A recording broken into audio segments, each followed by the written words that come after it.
Telangana AP ఇరుగు పొరుగు రాష్ట్రాలు మాత్రమే కాకుండా రెండు తెలుగు రాష్ట్రాలే. ఏపీ ప్రజలు తెలంగాణలో గణనీయంగా ఉన్నారు. ఏపీలోనూ తెలంగాణ వారు కొందరు ఉన్నారు. రాజకీయ కారణాలతో ఉమ్మడి రాష్ట్రం విడిపోయినా ప్రజలంతా ఒక్కటే కదా. రాజకీయ నాయకులు కూడా గతం మర్చిపోయారు. రాష్ట్రం విడిపోయినప్పటి నుంచి రెండు రాష్ట్రాల్లో పరిపాలనా విధానాలపై, సీఎంల తీరుపై చర్చ జరుగుతూనే ఉంది.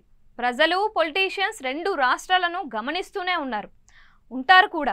సరే, ఏపీలో 5 ఏళ్లు జగన్ పరిపాలన, తెలంగాణలో కేసీఆర్ పాలన ఎలా జరిగాయనే చర్చ ఇప్పుడు అనవసరం. ఇప్పుడు తెలంగాణలోని అపోజిషన్ పార్టీలు అంటే BRS and BJP AP CM చంద్రబాబును అస్త్రంగా వాడుకుంటూ సీఎం రేవంత్ రెడ్డిపై ప్రయోగిస్తున్నారు. మరో విధంగా చెప్పాలి అంటే ఒత్తిడి పెంచుతున్నారు, టెన్షన్ పుట్టిస్తున్నారు. చంద్రబాబు అధికారంలోకి రాగానే ఏపీ ప్రజలకు విశ్వాసం కలిగించడానికి ఇమీడియట్గా వృద్ధాప్య, వికలాంగుల పెన్షన్లు అమౌంట్ పెంచేశారు. Mega DSC ప్రకటించేశాడు.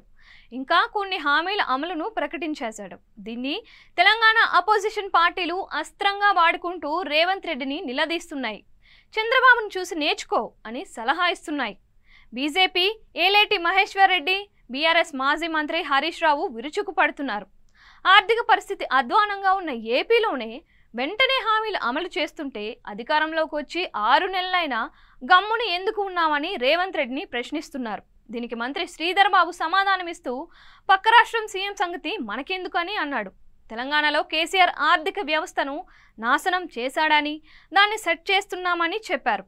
రేవంత్ రెడ్డి కనుక హామీలు అమలు చేయకుంటే ప్రజా ఉద్యమం లేవదీస్తామని హరీష్ రావు హెచ్చరిస్తున్నారు.